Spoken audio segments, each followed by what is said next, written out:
Yeah, Steve, hi. You've been written off. You continue to be written off. But how are you feeling ahead of this huge task, taking on the Springboks in the World Cup semi-final? I think we're all really looking forward to it. And I think our supporters are looking forward to it. The players are looking forward to it. I hear about tens of thousands of people coming across this game in Paris. It's brilliant. We're here in Paris. The first time the England teams got here through this tournament. I think there's a special atmosphere. There's a special feeling around being in Paris ahead of this semi-final. Can those England fans make it like a home game for you in the Stade de France? Our supporters have been incredible for us from that first game of the tournament all the way through. And from what I was told post-game last week, the fans all came down to the front, all came down to the pitch side. They were loving it. And I hope that every one of them is going to come over and cheer this team on. He's going to have a great weekend this weekend. You will be major underdogs. Can you use that in your favour? Well, we've concentrated very much upon us. It's what we've done every single week. How do we develop and how do we progress as a team? And I think that's the central thing. I think this team has progressed through each week we've had through this tournament. We've built and we've built and we've built. And whatever situation the players have found themselves in the game, is the players have found a way to get the result they want at the end of it. And we know this weekend is different. Every game is different. But I also know we've got a great group of players who care deeply about representing England and want to make sure they put in a performance they're all proud of and our supporters are proud of on Saturday night. And how big is the belief that you can do this, you can pull this off in the camp? Yeah, I think there is always belief that's strong in this team. And I've sensed that all the way through since I've got involved again with this team. There are players that have performed at the very highest of levels. Players who played knockout rugby, finals rugby before.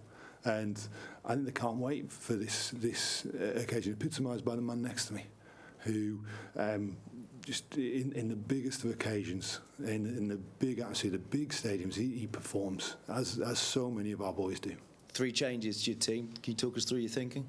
Yeah, I think there's a few factors in it, and as ever, I go through the selection process, the rigour that I put to that in terms of how we wish to play, what we need to do, the strengths, the opposition, the opportunities on the pitch, assess all the players, cognizant of the travel we've had, the 6-day turnaround, and what we needed to do. And I think we're blessed here with a fantastic group of players. The strength in depth, competition for places, and so I decided to make some change between the starting team and the bench. And I think that the players are relishing the challenge ahead. Was Marcus Smith fit and available, or was that decision made for you by the HIA? No, Marcus was unavailable for selection due to the return to play protocol. And George Martin, what qualities does he bring? You know him very well. Yeah.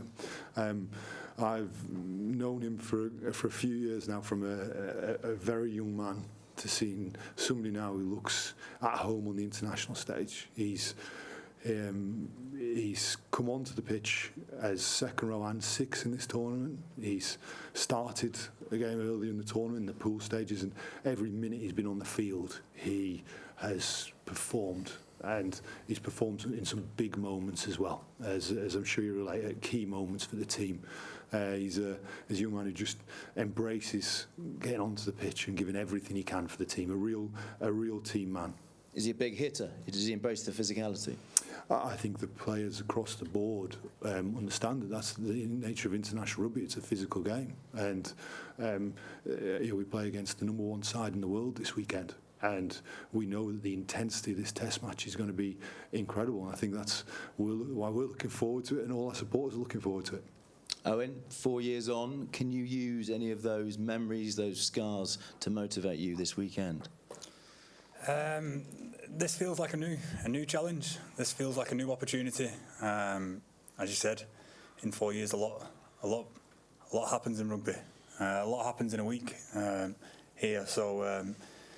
We're excited at the opportunity that's in front of us. We feel like we've obviously changed as a team. I imagine South Africa have feel like they've changed over 4 years as well. So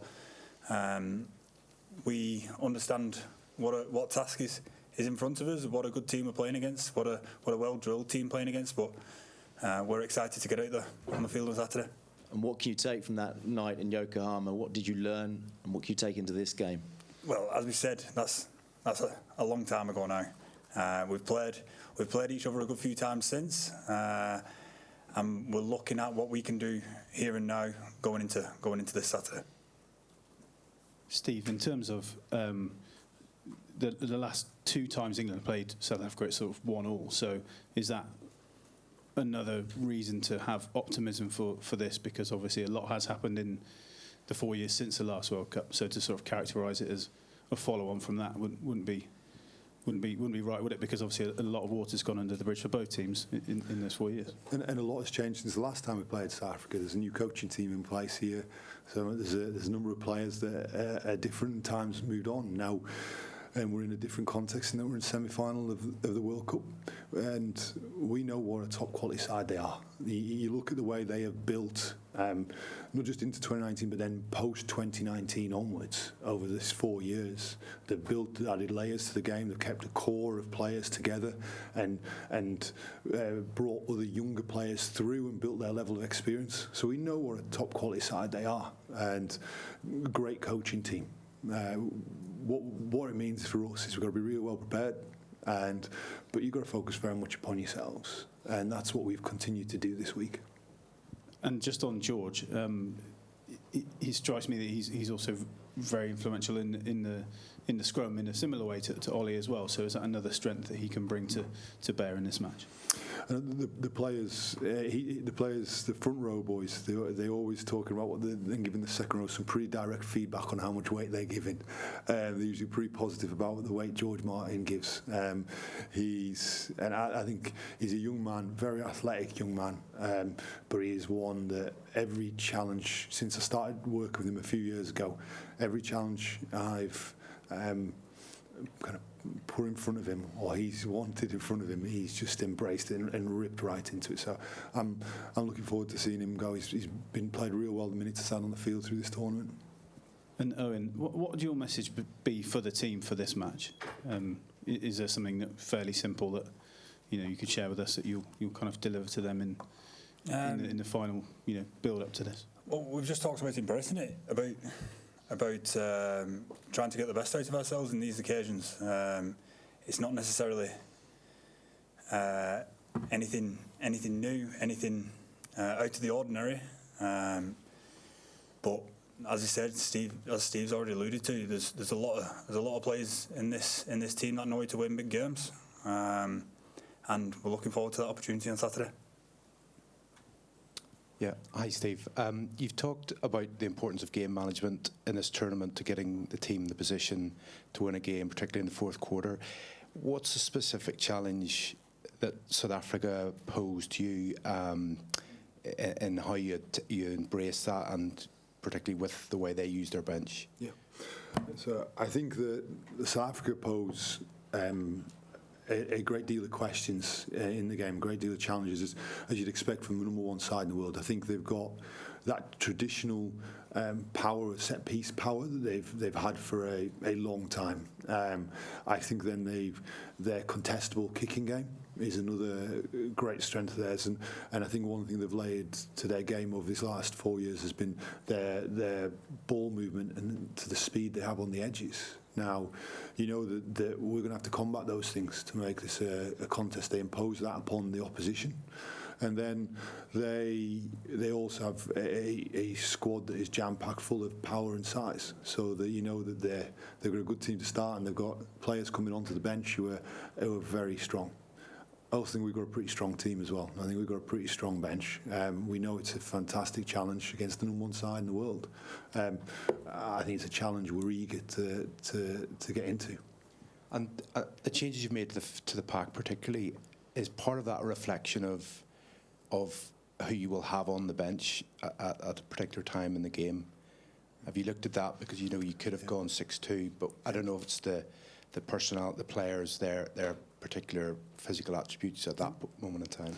So I considered all the permutations of a 5-3 or a 6-2, and the other thing I consider, and this is much more now over the period of time, is understanding the 80 minutes that you need to ensure that the importance, as we've seen in our most recent games, the importance of Q4.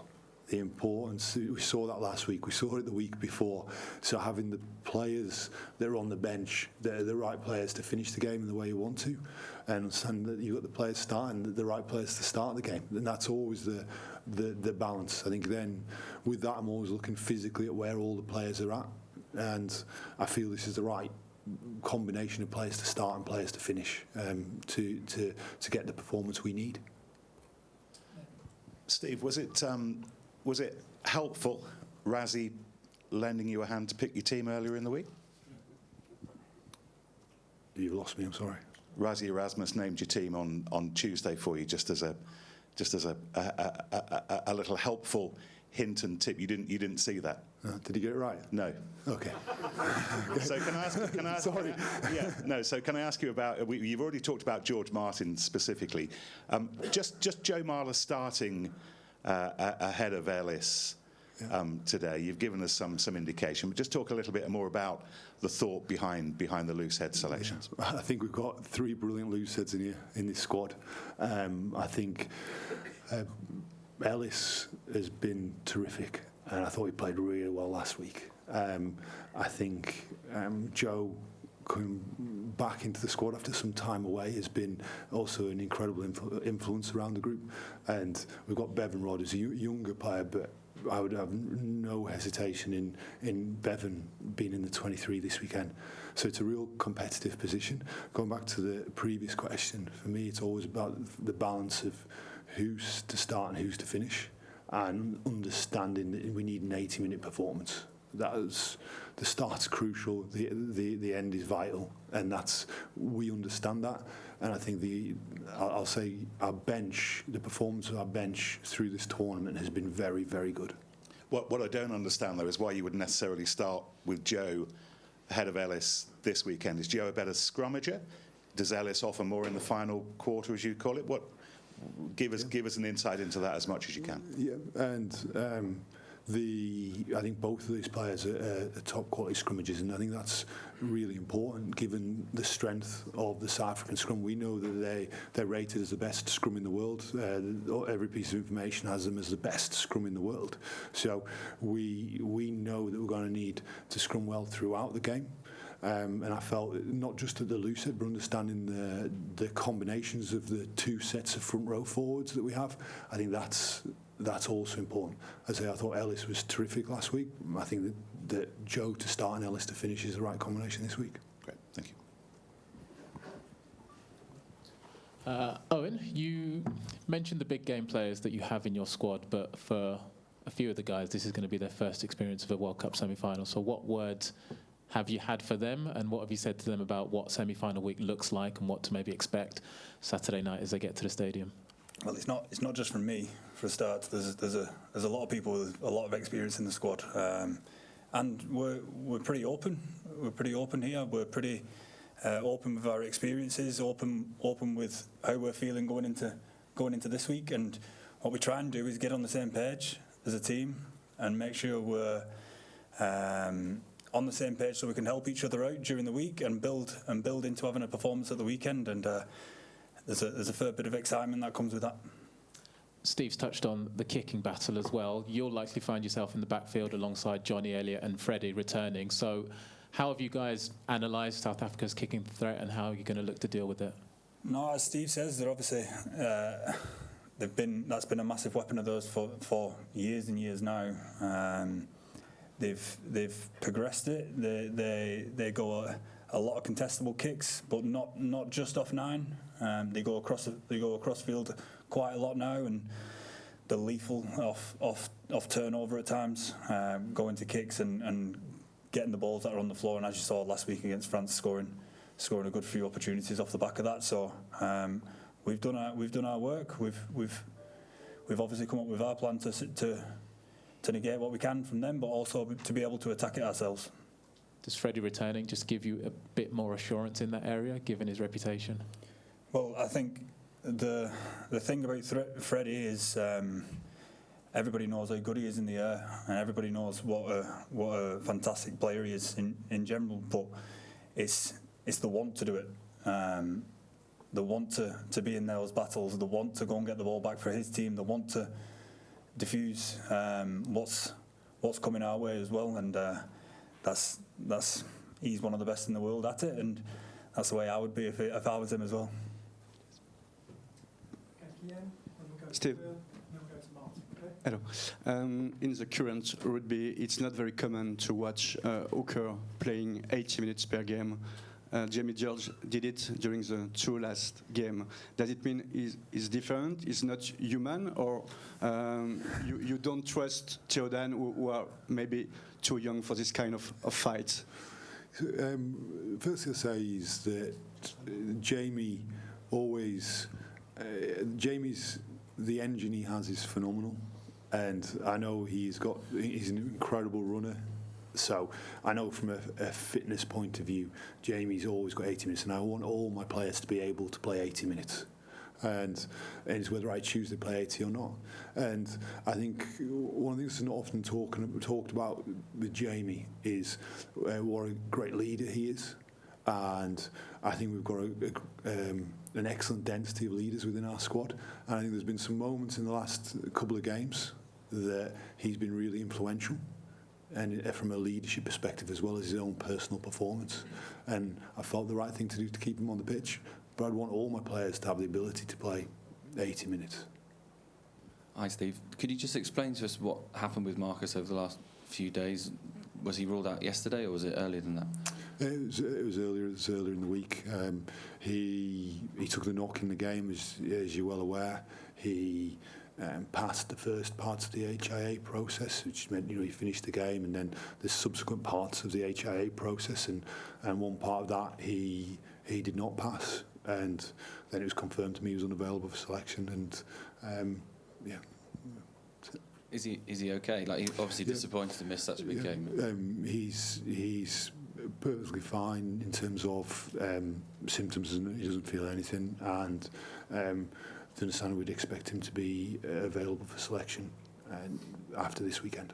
There's been, after the South Africa played France, there was a little suggestion that South Africans might have been fiddling around with the HIA system and possibly trying to rest some of their players. Have you noticed that, or have you flagged that up to World Rugby, or are you concerned about that at all? No, we've got a match officials team that's world class, led by Ben O'Keefe. I'm sure everybody around the pitch as well will be having every bit of process in place as would be. So there's no issues there from my perspective. I'll say again, from Marcus and the situation you got there, is just reiterating. It's right to reiterate that player welfare is critical and vital to us. Owen articulated it well there about Freddie, but can you just put in your own words about what he brings from fullback? Obviously, you coached him at Leicester, and everyone has seen it, but what do you see when he's going for those high balls? So, my first game coaching Leicester was going through the selection process, and this young man, Freddie Stewart, that I'd not known a huge amount before, but I'd known him from England under-20s, and he was new to the squad. I think he's just from school and out of the academy, and they come into the first game, and I'm deciding who to play at 15, and I didn't pick him. And post game, and I reflected on that selection process, as I said I do whenever I go through the rigour of the selection, and I thought to myself, it's a game, he's ready for this. And I watched his face when I told him he wasn't picked in that game in 2020, and I thought, this guy wants the challenge, this guy wants it, he's ready for it. Doesn't matter how old he is, or he's ready for it. And straight away the next week, put him in, and from that point on, he has just been brilliant. Everything that's been challenged to, everything you ask him to get better at, he goes and gets better at. You saw him today. You'd have seen him straight out on that field trying to improve right from the start of the session, even before the session. He's working hard to improve as a player, always is, and that's great credit to him and his professionalism. Was that our conversation last week? Did you see that same face, and someone so disappointed to miss the quarterfinal? Yeah, I think that every player wants to play, and I understand that we've got a really competitive squad here. We've got 33 players that all want to play. Marcus unfortunately was ruled out this week. We had 32 players otherwise fit and available for selection, and everybody wants to play, and that's a great sign about the health of this squad, that people are so desperate to play, and then if not selected, they go and help the team prepare. And that's exactly what Fred did last week, along with all the other players who weren't selected.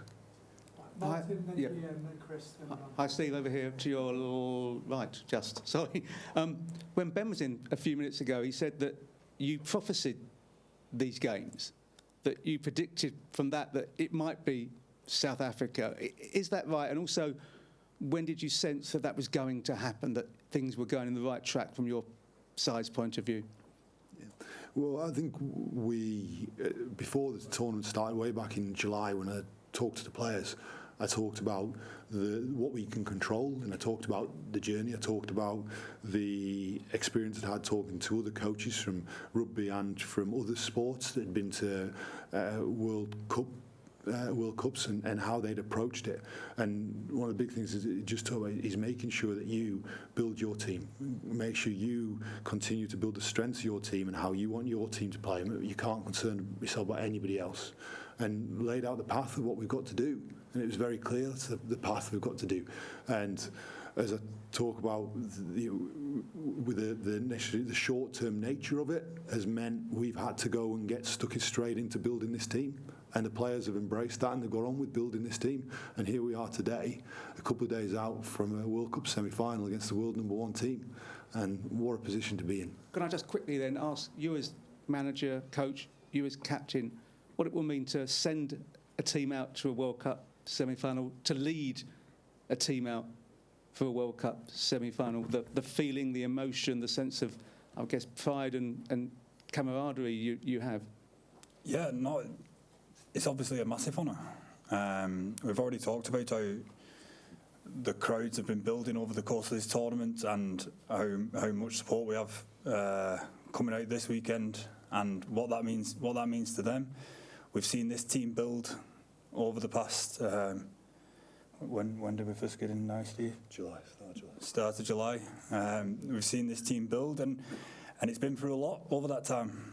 And as has already been said, and as you've just mentioned, we've got a fantastic opportunity in a World Cup semi-final on Saturday night. And as I said, it's a massive honour to walk out in there, and we want to embrace that challenge. Question for Owen. You know very well the Stade de France, but you won't have the opportunity to train ahead the game. Is it a problem for you? I think your kicking game.